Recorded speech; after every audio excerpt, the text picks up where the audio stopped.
반갑습니다. 안 반가우신가요? 네. 목사님이 몇 주 전에 전화를 주셔서 이렇게 좀 "시간을 좀 가졌으면 좋겠습니다." 했을 때 너무 반가웠고 너무 기뻤습니다.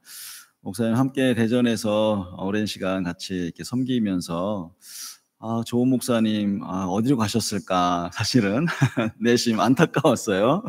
왜냐하면 뵐 수 없어서. 근데 좋은 교회에 오셔서 또 이렇게 뭐라 그럴까요? 좋은 예 교회를 만들어 가시는 것 보면서 '아 참 감사하다.' 이런 생각도 들고 또 오늘 또 보니까 목사님도 새로운 또 아기도 그렇고 새로운 또 아이들도 이렇게 교회에 등록한다 이렇게 소식 들으니까 너무 감사하고 또 귀한 것 같습니다.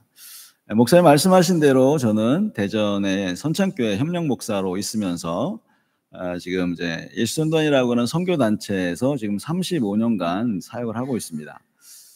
처음에는 대학생들 대상으로 하는 그러한 훈련들을 통해서 선교사 이렇게 보내기도 하고 그러다가 제가 좀 창피한 이야기지만 가정의 아이들을 잘 못 키운 것처럼 막 느껴졌었어요.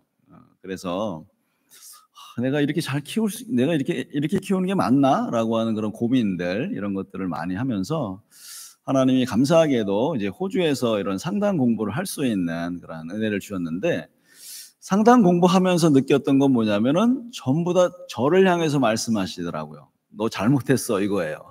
"너 똑바로 해야 돼."라고 하는 그런 말씀.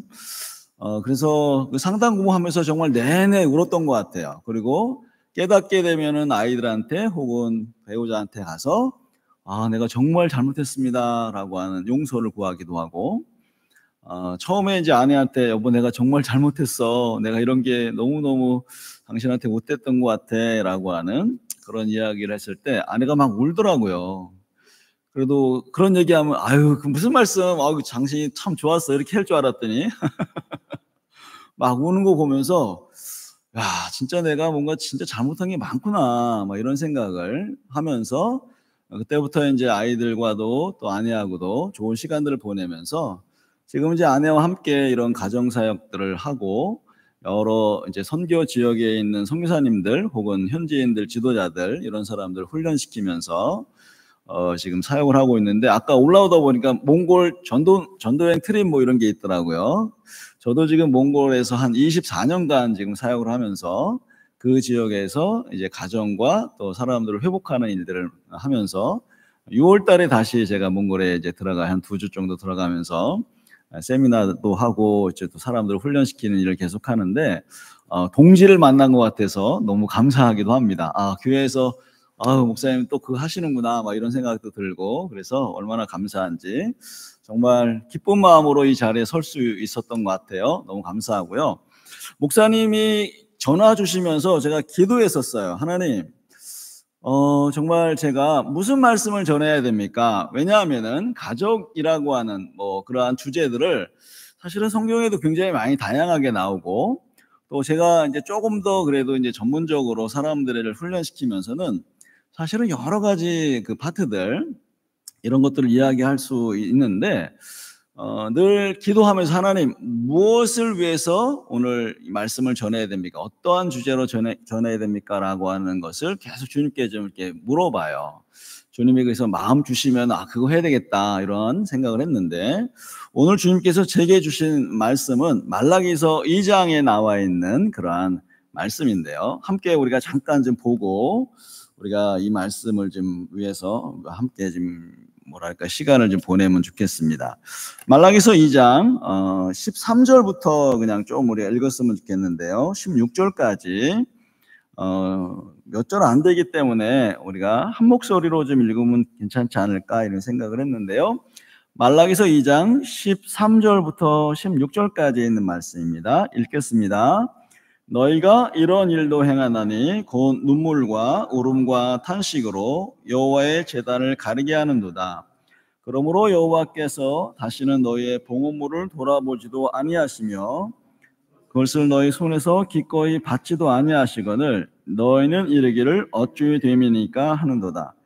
이는 너가 내가 어려서 맞이한 아내 사이에 여호와께서 증인 되시기 때문이라. 그는 내 짝이요 너와 서약한 아내로되 내가 그에게 거짓을 행하였도다. 그에게는 영이 충만하였으나 오직 하나를 만들지 아니하셨느냐? 어찌하여 하나만 만드셨느냐? 이는 경건한 자손을 얻고자 하심이라. 그러므로 내 심령을 삼가 지켜 어려서 맞이한 아내에게 거짓을 행하지 말지니라. 이스라엘 하나님 여호와가 이르노니 나는 이혼하는 것과 옷으로 학대를 가린 자를 미워하노라. 만군의 여호와의 말이니라. 그러므로 너희 심령을 삼가 지켜 거짓을 행하지 말지니라. 아멘. 여러분 지금 이 말씀 읽으면서 아마 여러분들은 좀 답답함을 좀 느끼셨을 것 같아요. 왜냐하면은 이 말씀 나오는 거 보니까 사실은 긍정적인 말씀보다는 좀 부정적인 이야기들이 많이 나오는 그런 성경입니다. 저는 이 말씀을 듣고 이 말씀을 제가 옛날에 그 상담 공부하면서 깨달으면서 사실 이 말씀을 가지고 굉장히 많이 울었던 이 말씀이에요. 왜냐하면은 여기 나와 있는 것처럼 자세하게 좀 우리가 살펴보면은 사실은 지금 말했던 것처럼 좋은 이야기보다는 부정적이고 가정 안에 뭔가 잘못된 부분들을 하나님께서 이스라엘 사람들에게 말씀하시는 부분이기 때문에 이 말씀을 그대로 읽으면은 좀 기분이 별로 안 좋습니다. 근데 이 말씀을 조금 더 이렇게 좀 집중적으로 생각해보고 이렇게 좀 더 깊이 이렇게 생각해보고 이렇게 연구를 한다면은 아마 더 사실은 어떻게 보면 절망이 될 수도 있어요. 그런데 반대로 그것이 오히려 하나님에 대한 어떤 소망의 메시지를 우리에게 허락하신다 저는 생각을 합니다. 왜냐하면은 우리가 이 말씀 속에서 우리의 모습이 어떤 것인지를 살펴보고 그런 후에는 하나님 이런 걸 원하시는구나 라고 하는 것으로 소망으로 나가기 시작할 수 있는 그런 메시지이기 때문에 저는 이 말씀을 통해서 우리가 다시 한번 하나님이 우리에게 말씀하시는 것이 무엇인가 라고 하는 부분들을 함께 좀 생각해 보고자 합니다. 혹시 여러분들 2002년도에 지금 정확한 건 아니에요. 지금 2002년, 2003년도 이렇게 넘어갔기 때문에 근데 2020년도에 한국에서 혼인 건수가 19만 한 2천 건이 됩니다. 19만 명 정도가 이제 결혼을 했다는 얘기예요. 근데 안타깝게도 이혼 건수는 9만 3천 건입니다. 굉장히 많은 사람이 이혼을 한다는 얘기겠죠.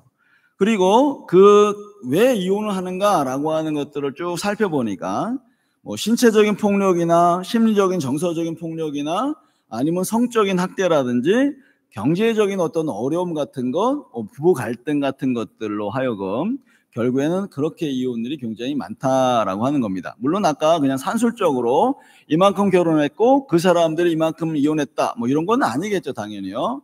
여러 해 살다가 또 그 해에 뭐 이렇게 이혼하신 분들도 있기 때문에 산술적으로는 뭐 딱 이것이 그렇다라고 말할 수는 없지만 아무튼 간에 이혼율이 굉장히 높아요.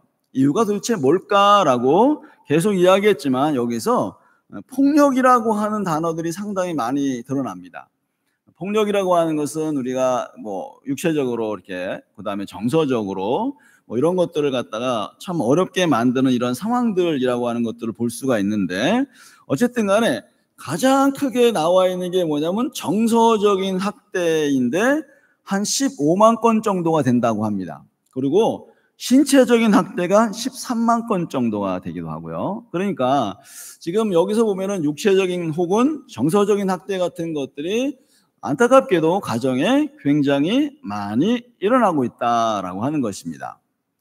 자, 이러한 통계가 사실은 지금 우리의 어떤 삶의 질 같은 것들을 이야기할 수 있고 더더군다나 우리는 예수 믿는 사람들이라고 하는 것들을 우리가 지금 함께 살펴본다면은 이 통계 안에는 예수 믿거나 믿지 않거나 다 포함되어 있는 그러한 통계임에도 불구하고 상당히 많은 숫자의 예수를 믿는 사람들이 사실은 이러한 어려움들을 경험하는 이러한 부분들이 상당히 많은 부분들을 이야기하고 있습니다. 저는 어느 교회에 이렇게 방문을 할 때가 참 많아요. 이게 말씀을 전하러 갈 때가 참 많은데 그런데 어떤 뭐랄까요, 그냥 정말 교회에 들어올 때는 막 웃으면서 이렇게 딱 들어오는데 교회 밖을 나갈 때는 그냥 어찌 보면은 쉽게 말하면 그냥 남남처럼 이렇게 하는 그러한 부부도 참 많이 보게 되면서 정말 하나님이 원하시는 게 도대체 뭘까? 그리고 믿음의 사람들이라고 하면은 과연 우리는 어떠한 삶을 살아야 되는가라고 하는 그러한 것들에 대한 어떤 생각, 질문들 이런 것들이 우리에게 좀 다시 한번 좀 던져봐야 되는 그런 내용이 아닌가 생각을 합니다. 오늘 우리가 이 말라기서를 읽었는데요. 이 말라기서는 여러분들 아시겠지만 구약의 마지막 성경입니다. 그리고 말라기서를 말씀하신 후에는 적어도 몇백 년 정도의 하나님께서 말씀하시지 않은 공백 기간이라고 우리가 이야기를 합니다. 자, 그런데 우리가 여기서 이야기하는 어떤 부분들이 이렇게 이야기합니다.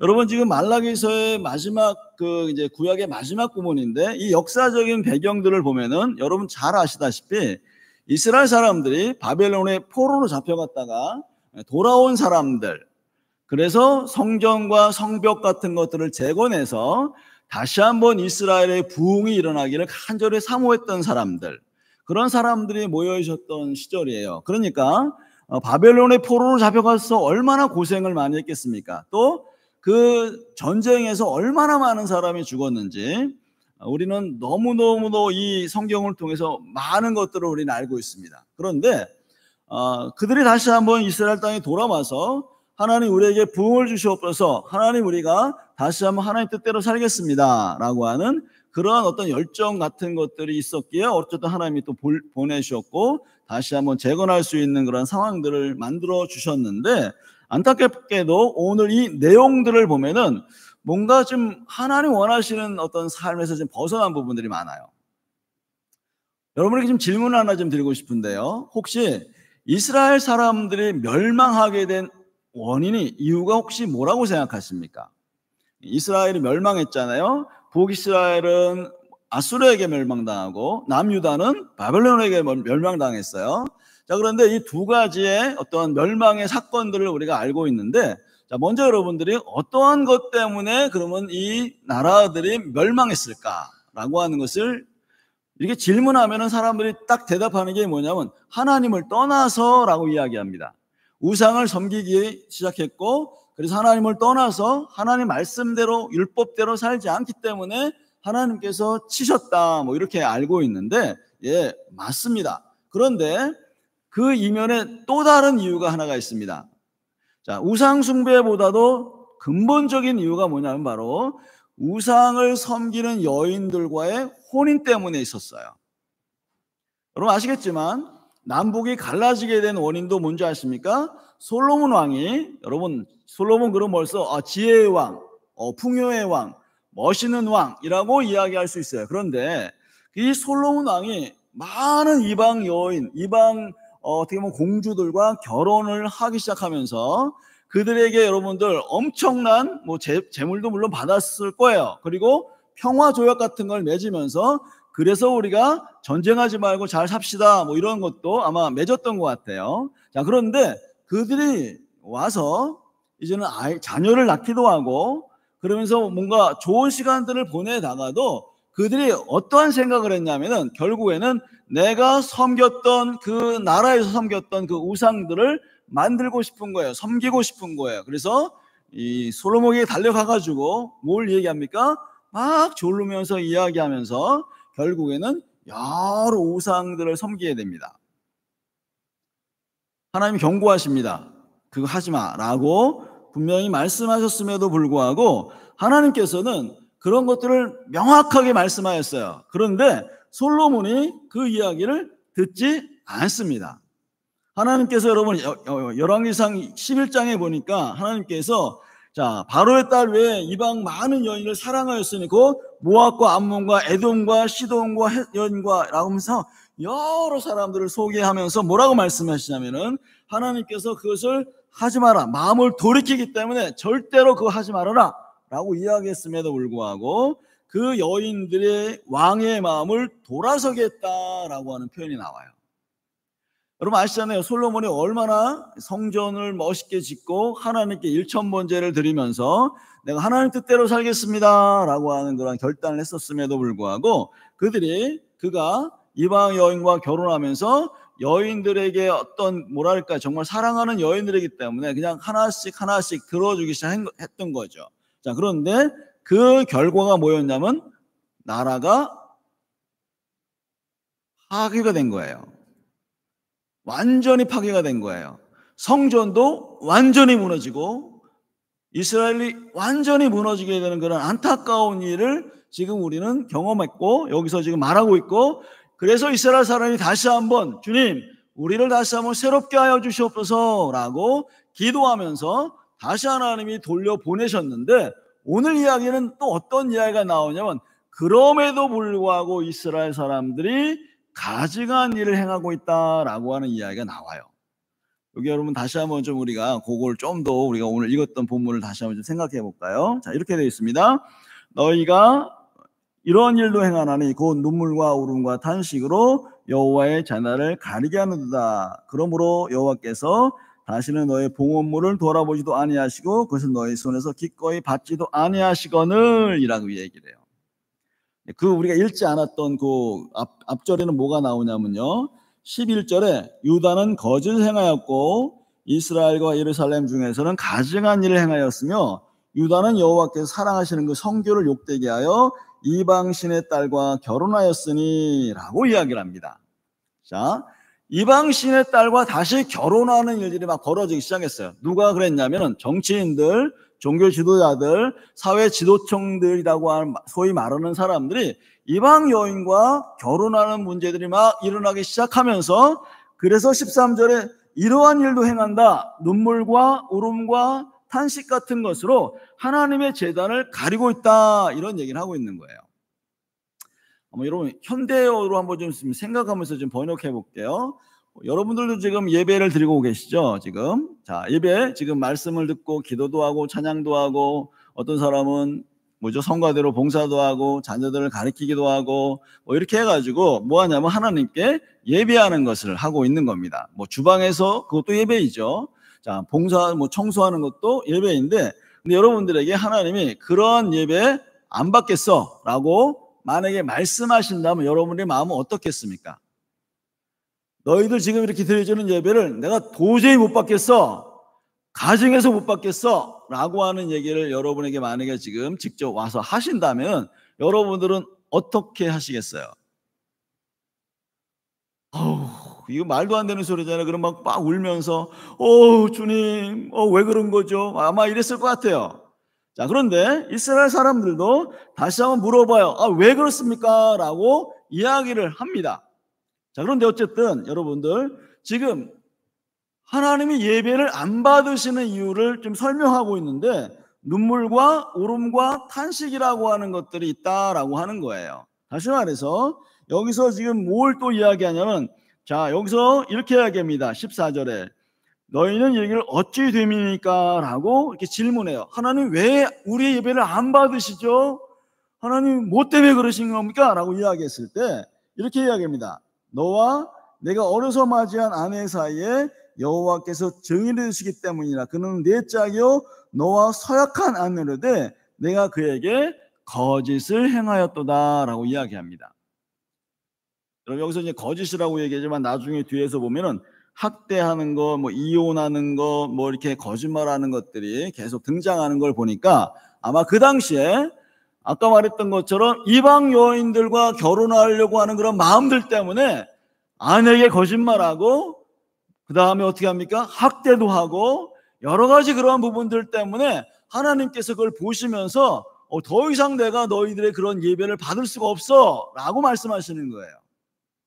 자, 여러분 이걸 좀 더 한번 우리가 다시 한번 생각해 봐야 되는 게 뭐냐면은, 자, 우리는 하나님께서 여기서 지금 드려지는 예배, 교회당에서 드려지는 예배, 우리는 그 예배를 하나님이 받으신다라고 생각하는데, 사실은 여러분들 여기서 교회당에서 우리가 우리의 몸으로 헌물로 기도로 드려지는 그러한 예배가 정말 예배답기 위해서는 여러분의 가정 가운데에서 거짓말이나 학대나 눈물이나 울음이나 타신 같은 것들을 제해서 그야말로 서로 하나가 되어서, 아까 우리 목사님 말씀하신 것처럼 하나가 되어서 서로 감사하고 기뻐하고 서로 위하면서 그렇게 살아가면서 다시 이 예배당에 나와서 하나님께 예배 드렸을 때 하나님이 그 예배를 다 받으실 수 있는데, 여기서는 예배 드리는 것 같지만 가정에서는 예배 드리지 않고 눈물과 울음과 탄식과 멸시와 조롱과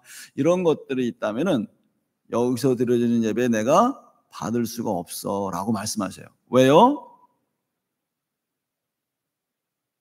지금 여기서 드려지는 예배보다도 하나님은 어디에서 드려지는 예배? 가정에서 드려지는 예배, 부부관계의 예배, 자녀들과의 관계하는 예배가 어떤지를 보시면서 내가 받을 만하다. 정말 너는 그렇게 살고 있지? 그렇게 살면서 나한테 와서 예배하고 있지? 내가 그 예배 받을 만해. 그런데 밖에서는 그런 것들, 가정에서는 그런 것들이 전혀 일어나지 않는데 그냥 여기서는 종교적으로 막 웃으면서 하나님 내 찬양을 받아주시옵소서, 내 기도를 받아주시옵소서 라고 이렇게 말하는 것을 하나님은 도저히 못 받겠어 라고 말씀하시는 거예요. 아까도 그런 얘기했잖아요, 여러분들. 뭘 얘기했냐면 하나님의 부정적인 얘기처럼 우리가 들려요.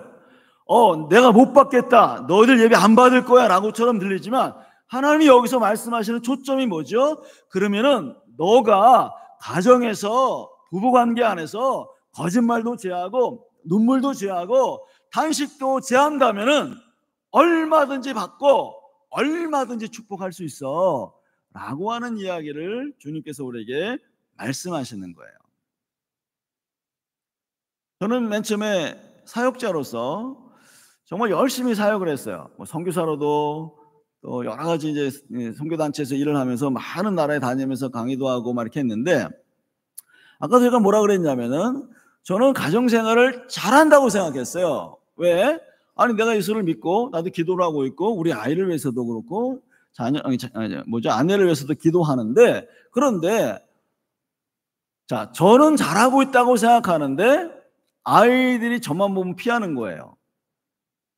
얘들아 일로 와라, 얘들아, 예를 들어서 얘들아 예배 드리자 그러면 어떻게 하냐면 뭐 이렇게 인상을 쓰는 거야, 애들이요. 그때 6살, 4살 뭐 이 정도 됐었어요, 우리 아이들이. 얘들아 오늘 예배 드리는 거야. 자, 오늘 예배 드리는 날이니까 시간이니까 빨리 와서 하나님께 우리 예배하자. 그러면 막 인상을 팍 쓰고 하는 거예요. 왜요? 왜냐하면은 자, 제 아이들이 이제 예배 드리러 오잖아요. 그러면 무릎을 꿇어야지, 하나님 앞에서는. 무릎을 꿇고 우리 기도하자. 그러고서 막 뭐죠? 찬양을 하면서 무릎을 꿇고 찬양을 하는데, 찬양을 하나, 두 개 하는데 몇 분이 걸릴까요? 몇 분이 걸리겠어요? 뭐 한 5분에서 한 10분. 근데 계속 뭐 하고 있는 거예요, 지금? 무릎 꿇고, 심지어는 손을 들고 이렇게 막 하는데 5분, 10분이 지나가면 어떻게 되죠? 당연히 다리가 저리겠죠.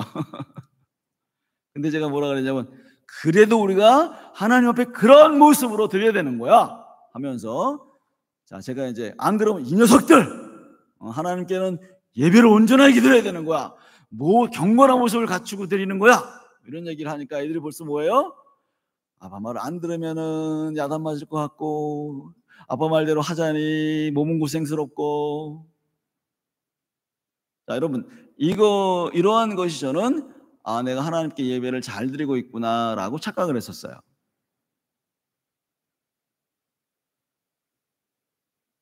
근데 오히려 아이들이 하나님을 싫어해요. 예배 드리자 벌써 그러면 뭐 이렇게 인상 쓰는 게 보여요. 이 녀석 인상 쓸래? 이 소리 하잖아요. 그러면 근데 딱 표정은 딱 하는데 속으로는 뭐죠, 여러분들? 뭐 그게 그냥 뭐 다 뭐 표정이 변했다고 해서 마음도 변하는 건 아니니까. 근데 그게 예배라고 생각했어요. 아내도 마찬가지야. 여보, 애들이 이렇게 하는 거는 당신이 문제지. 나는 열심히 사역하는데 아이들을 제대로 양육했어야 되는 거 아니야? 라고 하는 이야기를 하면서 마치 아내가 문제야, 당신이 문제야, 이렇게 된 거는 당신이 교육을 못해서 그래 라고 하는 것으로 이야기하니까 아내의 마음은 편할까요? 기쁠까요? 전혀 그러지 않았는데도 불구하고 저는 그것이 신앙교육을 잘한다고 착각을 하고 있었습니다. 심지어는 저는 제가 이제 호주에서 이제 새벽 기도를 이제 가려고 하면은 제가 다니던 교회가 고속도로를 타고 30분을 가야 돼요. 한인 교회가 없었기 때문에.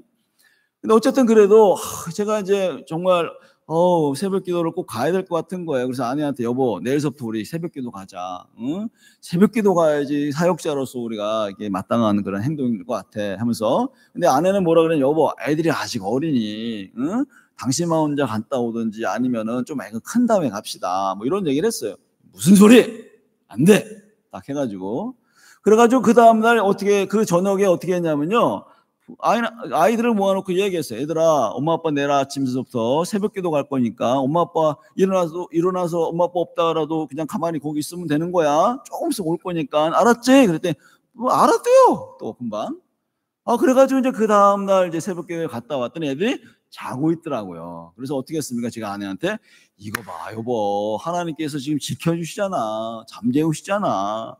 걱정하지 마. 아이고, 진짜 무슨 걱정이, 사모가 돼가지고 무슨 걱정을 하고 있어. 뭐 이렇게 얘기를 했어요. 근데 아내는 좀 찜찜하지만, 알았어요. 뭐 이렇게 해가지고. 근데 그 다음날 새벽 기도에 갔다가 왔는데 애들이 사라진 거예요.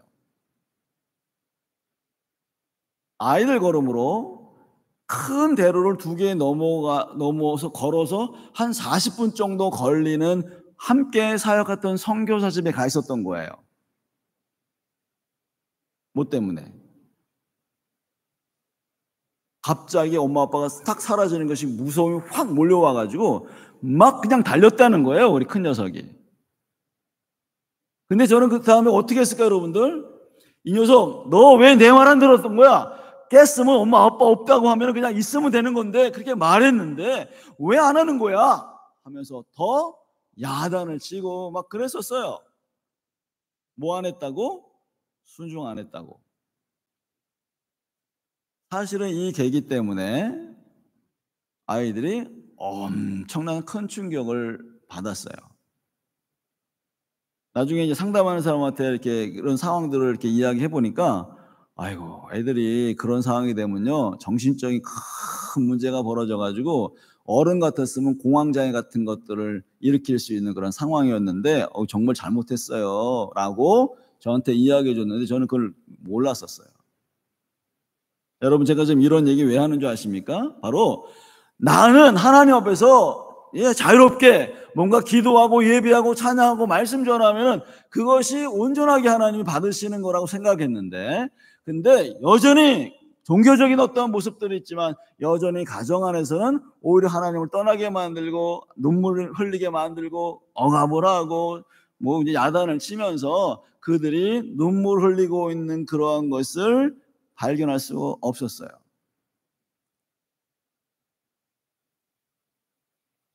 그런 다음에 여러분 어떤 일이 벌어진 줄 아세요? 우리 아이가 학교를 못 가는 거예요. 왜 학교를 못 갔냐면은 엄마 아빠가 또 날 버리고 어디로 가면 어떡하지? 이런 것 때문에.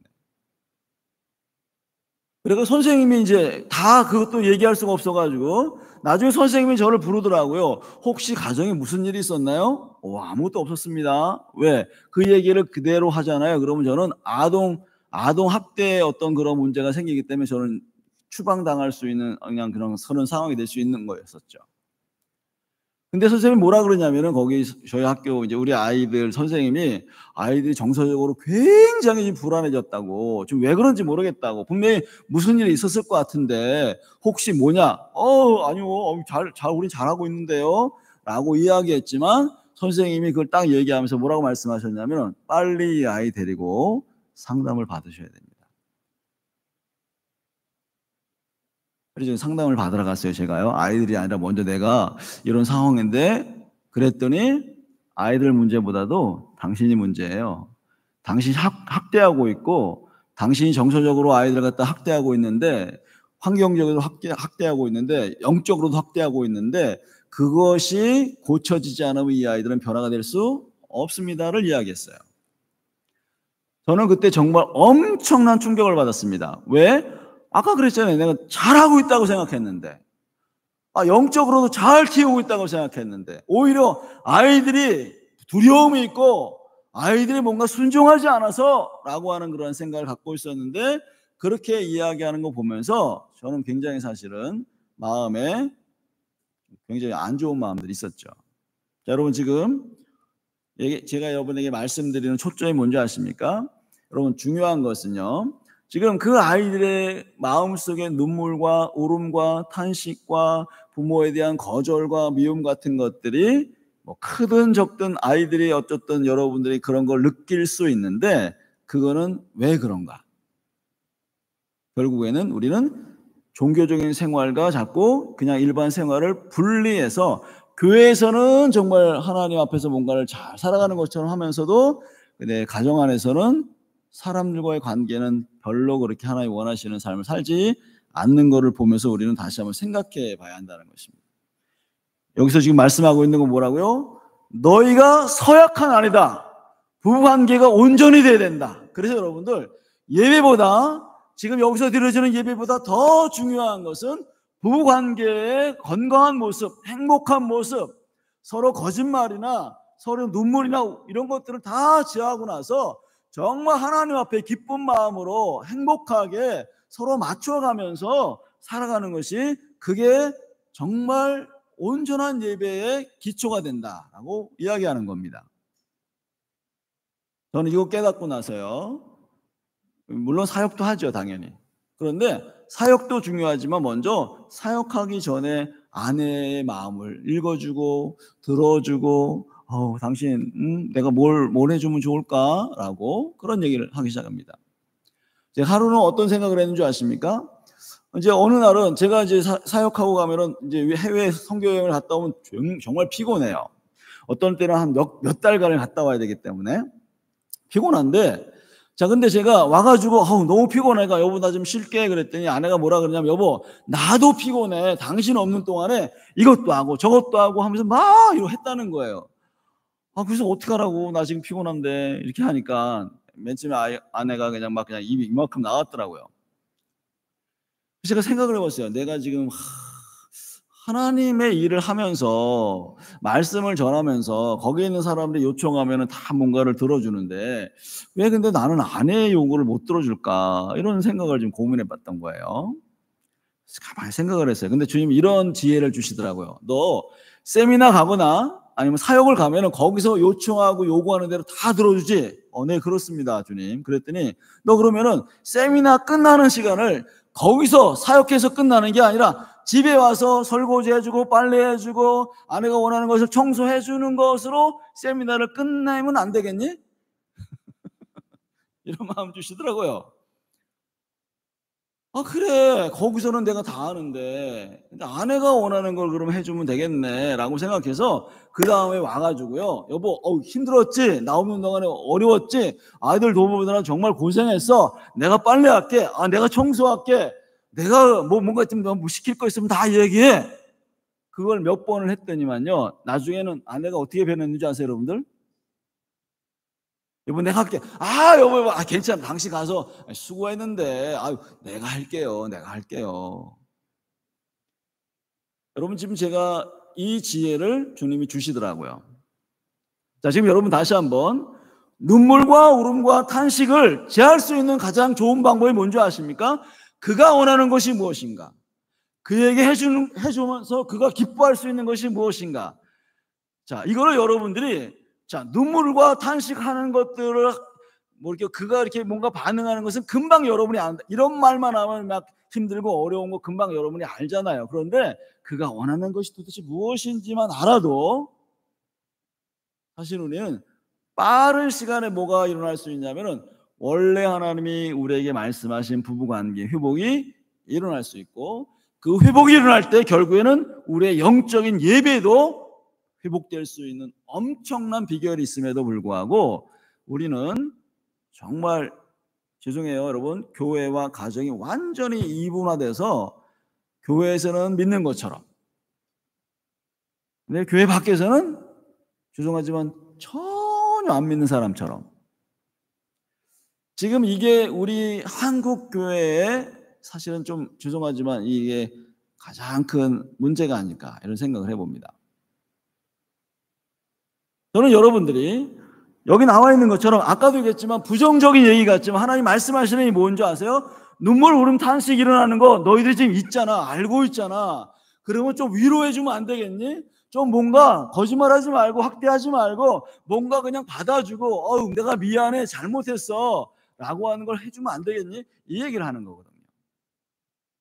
그것이 바로 예배이고 그것이 바로 여러분이 지금 드려주는 예배의 가장 기초적인 예배이고, 그래서 하나님이 번제물을 어떻게 한다고요? 다 흠양하실 수 있는 그런 은혜가 우리에게 일어날 수 있다는 거예요. 자, 그 다음에 여러분 좀 보실래요? 자, 여기서 15절에 이렇게 되어 있습니다. 그에게는 영이 충만하였으나 오직 하나를 만들지 아니하셨느냐? 어찌하여 하나만 만드셨느냐? 이는 경건한 자손을 얻고자 하심이라. 그러므로 내 심령을 삼가 지켜 어려서 맞이하나 내게 거짓을 행하지 말지니라. 자, 여기서 이 말이 무슨 말이냐면요, 아까 우리 목사님 말씀하신 것처럼 남성과, 그러니까 아내와 남편은 하나예요. 하나. 떨어질래야 떨어질 수 없는 존재. 그래서 여러분들 이 창세기에 보면은 한 몸을 이룰지어다라고 하는 이 한 몸이라고 하는 단어가 히브리어의 다바크라고 하는 단어예요. 어떤 의미냐면요, 접착제로 붙여놓는다, 쉽게 이제 생각하면 그런 거예요. 자, 그러니까 남성과 여성이 접착제로 딱 붙여놓는다고 한번 생각해 보세요, 여러분들. 자, 이렇게 얘기하면 좀 그러니까 종이와 종이가 있어. 남성이라고 하는 종이가 있고 여성이라고 하는 종이가 접착제로 딱 붙여놓아요, 여러분들. 자, 그러면 떨어질래야 떨어질 수 있을까요, 없을까요? 막 흔들은다고 떨어지나요? 안 떨어지죠, 당연히요. 자, 그런데 여러분, 자, 지금 서로 거짓말하고 여기 나와 있는 것처럼 서로 그냥 뭐 이혼하고 학대하고 하게 되면요, 자신도 모르게 몸이 분리가 되는 어떤 현상들이 벌어지게 돼 있어요. 그래서 이 다바크라고 하는 단어의 두 가지 의미는 하나로 온전히 결합이 된다라고 하는 의미 하나하고, 또 한 가지 의미는 뭐냐면은 바로 독이 흘러가게 된다, 이런 의미가 있어요. 저는 맨 처음에 이거를 좀 연구하면서요, 왜 독이 흘러가지 도대체? 뭐 때문에? 이 생각을 막 해봤어요. 그런데 여러분들, 여기 나와 있는 것처럼, 자, 이제는 붙어있던 것들을 띄워내려고 한번 생각해 보세요. 강제로 사실은 분리시키는 작업이거든요, 그거요.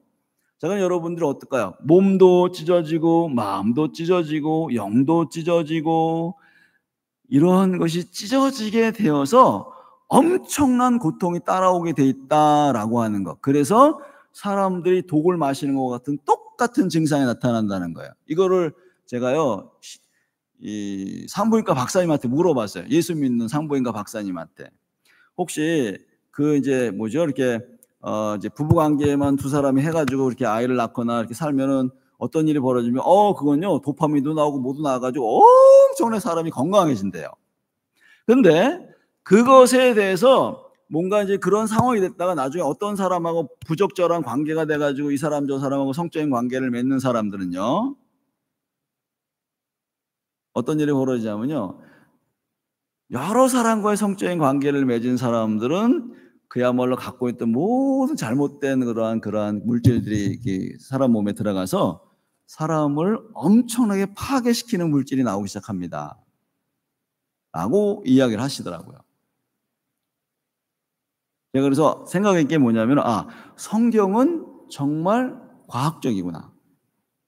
성경은 정말 하나님께서 그런 의미를 다 담고 있었구나라고 하는 걸 알게 됐는데, 자, 제가 왜 이런 얘기를 하냐면요, 그래서 여러분이 다시 한번 부부관계 외에는 어떤 관계도 하면 안 되는데도 불구하고 지금 여기에 나와 있는 이스라엘의 공직자들이나 정치인들이나 이런 사람들이 그 잘못된 것들을 하게 된 거예요. 자, 그런 상황에서 지금 누구를 낳았다고요? 여기 좀 표현해 보니까, 자, 부부관계 안에서 하나님이 두 사람만 하나가 있는 게 아니고, 자, 경건한 자손을 그 사이에서 얻기를 원했는데 너희들이 그런 모습으로 살게 되니까 경건한 자손이 태어나지 않게 되는 거야 라고 하는 이야기를 하고 있는 겁니다. 자, 여러분 다시 한번 얘기해 볼게요. 여러분들은 자녀들을 위해서 기도하고 계시죠? 저도 많이 기도합니다. 하나님, 우리 아이들이 잘 되면 좋겠습니다 라고 하는 기도를 해요. 그런데요, 열심히 그렇게 기도하는데 맨날 싸워요. 부부싸움하고 막 서로 비난하고 그 다음에 그냥 이상한 짓도 하고 막 이렇게 한단 말이에요. 그러면은 그 아이들 경건한 아이들로 성장하게 될까요? 사실은 불가능입니다. 저한테 이런 기도를 요청하시는 분이 많아요. 왜냐하면 제가 이제 가정사역을 하니까 많은 데 가서 세미나도 하고 상담도 해주고 막 그러는데, 목사님 우리 아이를 위해서 좀 축복 기도를 해주세요. 우리 아이가 잘 되게 해주세요. 뭐 이렇게 이야기를 하는 거예요. 그래서 제가 물어봐요. 제가 기도를 해드리겠는데 혹시 아내하고 남편하고 관계가 괜찮으신가요? 그랬더니 좀 관계가 안 좋아요. 이렇게. 그럼 죄송한데 제가 기도를 해드리는데 가서 먼저 그 관계를 개선하셔야 됩니다. 그래야지 아이가 안정감을 잡고요. 그래야 이 아이들이 이제 내가 사랑받고 있구나. 왜냐하면 내가 너를 사랑한다 하면서 서로 부부가 막 싸우잖아요. 그 사랑을 느낄 수가 없는데 내가 너를 사랑한다 말하지 않아도 부부가 서로 사랑하면 나를 사랑하는구나. 나를 아껴주는구나. 행복하네. 살만하네. 이러한 것을 느낀다는 것입니다. 이건 제 얘기가 아니고요. 이미 과학자들이나 심리학자들이 다 연구한 결과들을 지금 이야기한 거예요. 하나님께서 여러분들에게 다시 한번 말씀하시는 것은 경건한 자손을 얻길 원한다. 혹시 여러분들의 자녀가 어려움이 있고 여러 가지 갈등이나 이런 게 있습니까? 네, 그 아이들을 위로해 주시어요. 위로하지 당연히요. 근데 먼저 어떤 것부터 엄마 아빠가 정말 잘 사시고 계시는구나. 나도 저렇게 살고 싶네. 나도 저렇게 위로받고 싶네.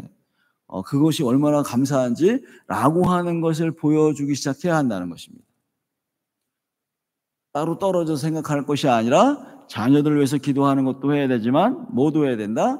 부부관계 안에 서로 사랑해주고 존중해주고 신뢰해주는 이러한 것들 있어야 된다는 거예요. 저는 이제 저희 작은 녀석 한 얘기를 하나 해드릴게요. 저희 작은 녀석이 참 정말 방황을 굉장히 많이 했어요. 어떻게 했냐면요. 저희 작은 녀석이 군대 가기 전에 저한테 선포를 하고 갔어요. 무슨 선포했냐면 아빠 나 이제 더 이상 교회 안 나갑니다. 하나님 없는 것 같아요. 더 이상 이제 저보고 교회 나가라고 하지 마세요. 이런 얘기를 하고 가더라고요. 난 잘 키웠는지 알았더니 근데 어쨌든 뭐 하겠어요. 기도해야죠.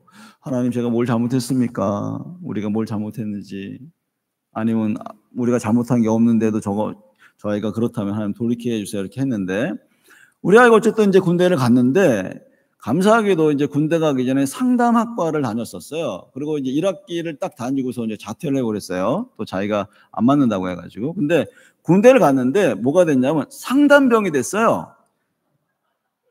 참, 웃기죠, 여러분들? 아니, 1학년 1학기 3개월, 그거는 무슨 전공을 배운 것도 아니고, 그냥 교환 과목 배우잖아요, 여러분, 1학년 1학기 때는. 근데 그것이 경력이 돼가지고 상담병이 됐어.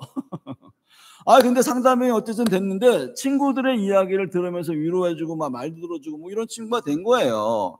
근데 어쨌든 간에 얘기를 막 듣다가 화가 났더래요. 무슨 화가 났냐면은 어떻게 저런 아버지가 있지? 어떻게 엄마가 저럴 수가 있지? 이렇게 화가 난 그런 상태가 막 씩씩거리면서 어느 날 전화 와가지고 아버지, 아빠, 그런 사람이 있었대. 막 이런 얘기를 막 하는 거예요, 저한테. 그때 제가 그랬냐? 걔 너무 아프겠다, 야. 어쩌면 좋냐? 너가 좀 위로 좀 많이 해줘라. 이렇게, 이런 얘기를 했던 거예요. 그리고 나서 이제 제대를 이제 마지막 이제 휴가 나와가지고 이제 제가 얘기했어요. 아들아, 너 여전히 교회 안 나가고 하나님이 없다고 생각하니? 아니요.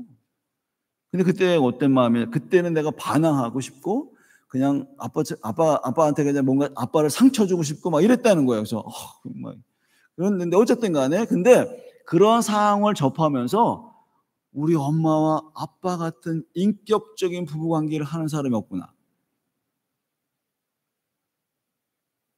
그래서 그 아이가 마지막에 뭔 얘기 하는 줄 아세요? 그래서 아빠 엄마를 제가 너무너무 존경해요.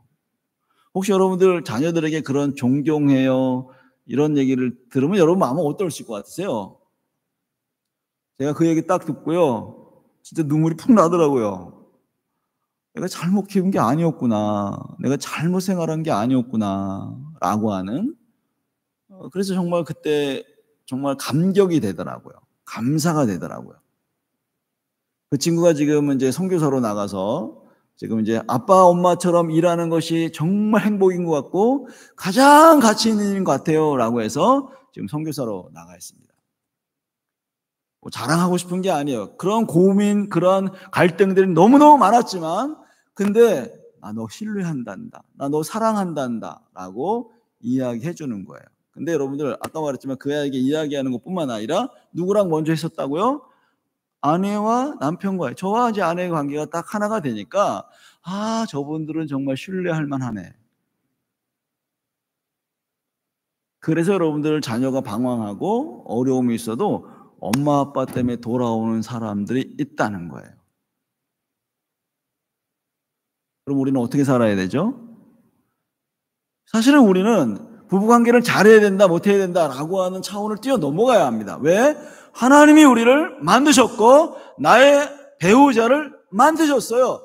떨어질래야 떨어질 수 없는 존재예요.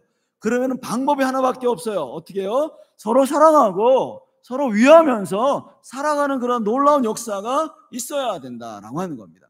그걸 하나님께서 말씀하시는 거예요. 그래서 여기서 16절에 이혼하는 것과 학대로 옷을 가르는 걸 내가 미워한다, 그래서 거짓말을 제한다 라고 하는 이야기가 뭘 말씀하고 있는 거냐면, 너희가 학대하고 거짓말하고 서로 마음이 갈라져서 심지어는 이혼까지 한다면은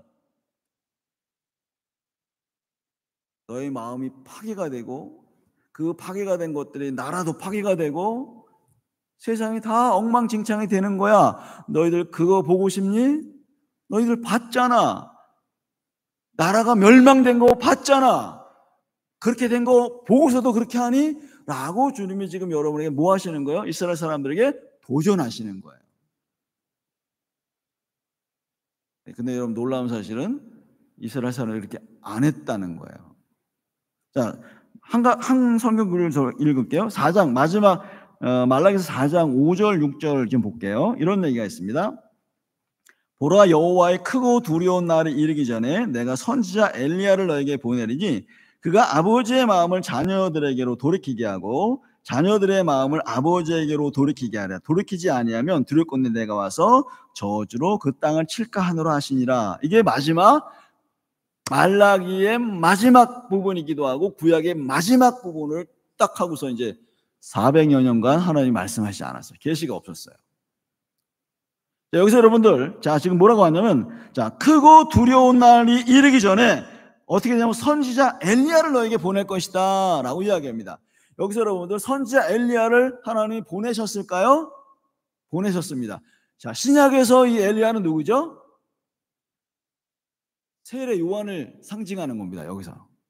자, 세례 요한이 여러분들 어떻게 했는지 아세요? 세례 요한이 첫 번째 광야에서 어떻게 했습니까? 회개하라! 천국이 가까웠다. 여러분, 가정이 천국이 일어나는 건 뭔지 아십니까? 어떤 한 사람이 회개하기 시작할 때부터 일어나기 시작해요. 저는 아까도 얘기했지만 우리 아이한테 내가 너무 잘못했네, 내가 상담 받으니까 내가 너무너무 잘못했네 해가지고 이걸 깨달은 다음에 그날 저녁에 가서 아이들에게 내가 이제 그때 우리 아이들이 뭐 6살, 4살짜리 꼬맹이들이었었어요. 근데 무릎 꿇었어요. 제가 우리 아이들한테. 그래서 사실은 아빠가 이만저만해서 미안하단다. 아빠가 그렇게 그냥 너희들 방치해놓고 새벽 기도 가가지고 너무 미안해. 그리고 그렇게 와가지고 없었을 때 막 야단쳐서 너무 미안해. 하여튼 뭐 이런저런 얘기를 막 하면서 막 애들한테 막 용서를 막 구했어요. 근데 우리 4살짜리 둘째 녀석은 4살이니까 잘 판단이 안 됐나 봐요. 그냥 알았어요 아빠 용서해 줄게요 그러더라고요. 근데 큰 녀석은 6살 정도가 됐으니까 이제 뭐예요? 자기가 당했던 게 다 보이거든. 생각이 나거든. 근데 울구락불구락 하면서 뭐 이렇게 얼굴이 안 좋았어요. 한참 고민하더니만 뭐라고 했는지 아세요? 저한테 이런 말을 했어요. 아빠, 내가 용서해 줄게요. 근데 다시는 그러지 마세요. 그래서 막 울더라고요, 애가요. 그거 그냥 제가 꼭 안아주면서 미안하다 아들아라고 제가 예전에 있었던 일이지만 그것이 우리 가정의 회복의 출발이었었습니다. 아내와의 회복의 출발도 그거였었어요. 그랬더니 뭐가 일어난다고요? 가정의 천국이 점점 임하는 거예요. 누가 잘났네 못했네 라고 하는 그런 것 가지고 싸울 필요가 없죠. 왜? 함께 살아가야 되는 사람이고 누구도 함께 할 수 없는데, 여러분 그렇잖아요. 가정이라고 하는 것은 누구도 함께 할 수 없습니다. 대신 누가 대신 살아줄 수 있는 게 아니거든요. 근데 우리는 정말, 그래서 우리가 다시 한번 생각해야 되는 것은, 정말 내가 혼신의 힘을 다해서 사랑하고 섬겨줄 사람이 이 사람들이구나 라고 하는 거. 여러분, 아이가 커서 떠났다고요? 떠나 상관없어요. 여전히 가족이고 여전히 부모이고 자녀인데, 그것을 좀 챙겨주기 시작할 때 이거 변화가 일어나기 시작한다는 겁니다. 그래서 어떻게 얘기합니까? 그가 아버지의 마음을 자녀에게로 돌이키게 하고 자녀들의 마음을 그들의 아버지에게로 돌이키게 하리라. 돌이키지 아니하면 내가 와서 그 땅을 칠까 하노라 하시니라, 이렇게 말씀하세요. 빨리 지금 뭐 해야 된다고 말씀하시는 거예요? 얘기해라. 자녀들한테 가서 미안했어. 너희들 못 돌봐줘서 미안하고, 너희들에게 격려 안 해줘서 미안하고, 너희들과 함께 하지 않아서 미안하고, 너희들 다구쳐서 미안하고, 너희들 격려하지 않아서 미안하고, 내가 원하는 것 이렇게 해야 돼! 라고 하는 거를 자꾸 그냥 계속해서 그냥 막 압박을 주면서, 그렇게 안 하면 야단쳤던 거 내가 미안하단다 라고 이야기하기 시작할 때 그들이 변화가 일어나기 시작한다고요. 저는 이런 얘기를 너무 많이 알고 있습니다. 왜요? 상담했더니 그렇게 진짜 해보니까 변화가 되는 것을 저한테 와서 얘기하는 거예요. 우리 아들이요, 우리 딸이요 라고 그렇게 이야기하는 분을 저는 많이 만나고 있기 때문에 그래요. 자, 그래서 여러분 어떻게 하라고요? 돌이켜야 되는 거예요. 자, 배우자의 관계 안에서도 여보 내가 미안해, 내가 잘못했어, 당신 눈물 흘리게 해서 마음 아프게 해서 정말 미안해 라고 그 한마디를 한번 해보세요. 그럼 여러분 맨 처음에 반응이 어떤지 아세요? 맨 처음에 반응이 왜 그래? 오늘 또 뭐 원하는 게 있나? 뭐 이렇게 할지도 모르겠지만, 그거를 계속 하다 보면 진짜 변화가 됐구나, 이걸 알게 되니까. 자, 그래서 여러분 먼저 회복의 출발이 뭐라고요? 회개하는 거다. 돌이키는 거다. 자, 아까 이제 목사님 말씀하셨던 것처럼, 자, 창세기에 보니까, 자, 이제 하나님께서 창세기에서 여인을 어떻게 했어요? 남자의 갈비를 뽑아서 여자를 만들었어요. 갖다가 이제 모자를 싹 이제 남성한테 딱 갖다 줬더니 남성이 어땠어요? 와, 막 그냥 찬양을 하고 난리가 났어요. 네, 뼈 중에 뼈요, 뭐 살 중에 살이요, 막 이런 게 이제 나오는 거예요, 2장에. 근데 여러분 3장에 어떤 일이 벌어졌는지 아세요? 3장에 뱀에게 이제 이 선악과를 따먹고 나서, 그리고 하나님께서 아담아 어디 있냐 그랬더니 막 숨어가지고 내가 숨어서 두려워서 떨었습니다 뭐 이렇게 하는데, 그 다음에 여러분들 뭐 하는 줄 아세요? 아담이 뭘 하는 줄 아시냐면, 당신이 준 이 여자 때문에 내가 어쩔 수 없이 이걸 먹었습니다. 그래서 뭐예요? 이 여자가 말이죠 뭐 이렇게 이야기하는 거예요. 서로 뭐 하는 거예요? 비난하고 서로 잘잘못을 따지면서 당신, 그것도 또 하나님께 이런 여자를, 이런 배우자를 주다니 하나님도 무심하시지, 뭐 이런 것과 연결되어 있는 것 같기도 해요. 자, 근데 여러분들 창세기 3장에 여러분들 너무 신기한 장면이 뭐냐면은, 자, 맨 처음에는 여자의 이름이 여자였었어요. 예, 그렇죠. 그런데 자, 이제 3장의 끝에 가보면 이런 말이 나와요. 자, 뭐라고 되어 있냐면은, 자, 이제 이제 이 남편이 뭐라고 하냐면요, 하나님께서 이제 가죽옷을 입혀주면서 그 다음에 이제 에덴 동산에서 내보내는 장면이 나오는데, 여러분 그 전에 아담이 무슨 일이 벌어졌는지 잘 모르겠어요. 여기 잘 기록이 안 돼 있으니까. 근데 이상하게도 이 여자의 이름을 하와라고 불러줘요. 아까 말했지만 뭔 변화가 있었는지는 잘 모르겠어요. 근데 하와라고 하는 이름을 붙여줬는데, 여러분 하와라고 하는 이름의 뜻이 뭐죠? 열국의 엄마, 살아있는 생명을 주는 사람, 이런 의미예요 이게요. 자, 그랬더니 자 어떻게 했어요? 하나님이 그 얘기를 듣고 가죽옷을 지어 입히신 거예요 이거. 그리고서 이제 내보내신 거예요. 자, 여러분 저는 이렇게 생각을 합니다. 자, 아까도 얘기했지만 우리 안에 막 그냥 다 갈등하고 다투고 했던 것들을 돌이키기 위해서는 먼저 뭐 해야 된다? 돌이켜야 된다 그랬잖아요. 근데 돌이키는 가장 좋은 방법이 뭔지 아세요? 말로 생명을 살리는 언어를 하는 거예요. 생명을 살리는 언어가 당신은 하와야. 생명을 살리는 사람이야. 죽이는 사람이 아니고 생명을 살리는 사람이야. 당신이 이렇게 멋진 사람이야. 라고 이야기해 주는 거예요. 저는 어느 날 낙심하고 있었을 때 아내가 저한테 와가지고 이런 말 해주더라고요. 여보, 당신 정말 수고했어. 다른 사람 때문에 힘들고 어렵지? 근데 다른 사람이 당신을 다 싫어해도 난 당신만을 사랑할 거야. 당신 떠나지 않아. 당신 용기를 줄 거야. 난 당신 편 들 거야. 이 말이 저한테는 생명이었었어요. 또 고등학교 때 이제 저희 큰 아들이 호주에서 살다가 이제 오게 된 거예요. 그러니까 한국말도 제대로 모르고 막 이랬던 친구예요. 근데 어느 날 학교를 갔다 와가지고 그냥 막 눈물 흘리면서 온 거예요. 그때가 이제 어때면 이제 초등학교 뭐 이제 고학년 때 이제 들어왔기 때문에.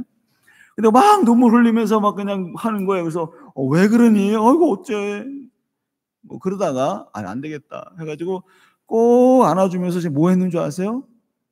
그냥 같이 울었어요. 그냥 힘들지 아들아, 어렵지 아들아, 말도 안 통하고 알아주는 사람도 없고 친구도 없고 힘들지. 그랬더니 애가 그냥 제 품에서 거의 1시간을 펑펑 울더라고요. 같이 울어줬어요. 그냥. 그랬더니 1시간 정도 있다가 탁 이러면서 아빠 됐어요. 이렇게 막 닦으면서 그래서 다시 용기를 얻고. 근데 너무 감사하게도 그때 이제 좋은 선생님을 또 만나셔가지고 선생님이 이제 애들이 막 한국말 모른다고 막 놀렸거든요. 그 이제 아이들이. 근데 이제 선생님이 어느 날 그런 상황들을 보다가 이제 선생님이 이제 영어를 좀 하시는 선생님이셔가지고 영어로 막 뭔가를 질문을 했어요. 그랬더니 우리 아이는 딱 알아듣잖아요, 그거를. 그랬더니 막 샬라샬라샬라 해가지고 쫙 대답을 한 거야, 이거를. 근데 애들이 다 어떻게 된 거예요? 영어를 이렇게 잘해? 뭐 이렇게 된 거예요. 그래서 이제 그때부터 막 이제 영어를 막 하면서 이렇게 이야기했더니 애들이 와가지고, 야, 너 영어 진짜 잘한다. 뭐 그냥 호주에 살았기 때문에 뭐 그렇게 얘기를 했대. 그랬더니 나 영어 좀 가르쳐 줄래? 얼마든지. 그래서 그때부터 애가 어떻게 된 줄 아세요? 학교에 완전히 인기 있는 아이가 된 거예요. 좋은 선생님 만나서 물론 그런 거죠. 어쨌든 근데 여러분, 저도 한몫했거든요. 뭐해? 힘들구나 하더라. 괜찮아, 그럴 수 있어. 다른 사람이 다 싫어해도 아빠는 널 싫어하지 않아. 너가 얼마나 멋있는 사람이고, 너는 잠깐 뭐 한국에 아니고 호주에 살다가 영어를 배웠기, 뭐 한국말을 잘 못 배워서 그런 건데 얼마든지 변화될 수 있어. 라고 뭐 한다고요? 그게 생명을 살리는 언어예요. 어떤 사람은 힘들었지. 고생했어. 내가 널 이해한단다. 괜찮아, 그럴 수 있어. 그렇지만 여전히 너는 사랑하는 나의 귀한 자녀야. 여보, 나 당신밖에 없어. 이 말이 그 사람에게는 생명을 살리는 말일 수 있다는 거예요. 그때 하나님께서 뭐 하신다고요? 가죽옷을 지어 입히시는 거예요. 가죽옷이라고 하는 것은 구원을 상징하잖아요. 회복을 상징하잖아요. 여러분들의 가정 안에 그러한 놀라운 역사들이 일어나기를 간절히 소망합니다. 자, 더 이야기하면 안 될 것 같아서 더 이야기하고 싶은 게 많지만, 자, 여러분들, 저는 하나님이 지금 요구하시는 게 뭐라고요? 삶으로 예배드려라. 생명을 살려라. 왜? 우리는 생명을 받았기 때문에 생명을 나누어주는 것이 당연한 거예요. 생명을 죽이지 마세요. 눈물과 울음과 탄식으로 절망하지 않게 하셨으면 좋겠습니다. 누가요? 여러분의 가족들이, 교인들이. 서로 비난하거나 그러지 말고, 난 집사님밖에 없어. 얼마나 집사님 보면 막 웃음이 막 나와. 막 이렇게 해보세요. 그러면 인상 쓰고 있나? 그럴 수가 없어요. 사람들이 생명을 살리는 언어하면요, 살아나게 돼 있어요. 저도 상담할 때 그 얘기합니다. 상담할 때 뭐 하는 줄 아세요? "아유 힘드셨겠다. 아유 그렇게 이해를 못 받고 근데 아우 지금 고생하셨는데 난 이해가 돼. 얼마나 고생하셨어. 아이고 지금 어쩌면 좋아."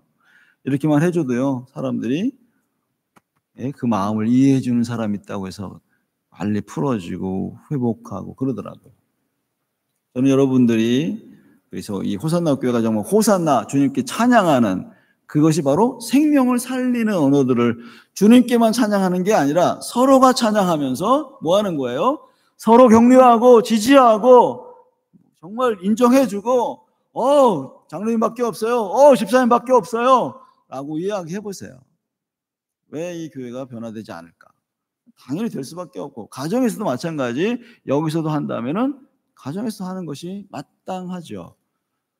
그래서 변화가 있는지 없는지를 한번 테스트해 보십시오.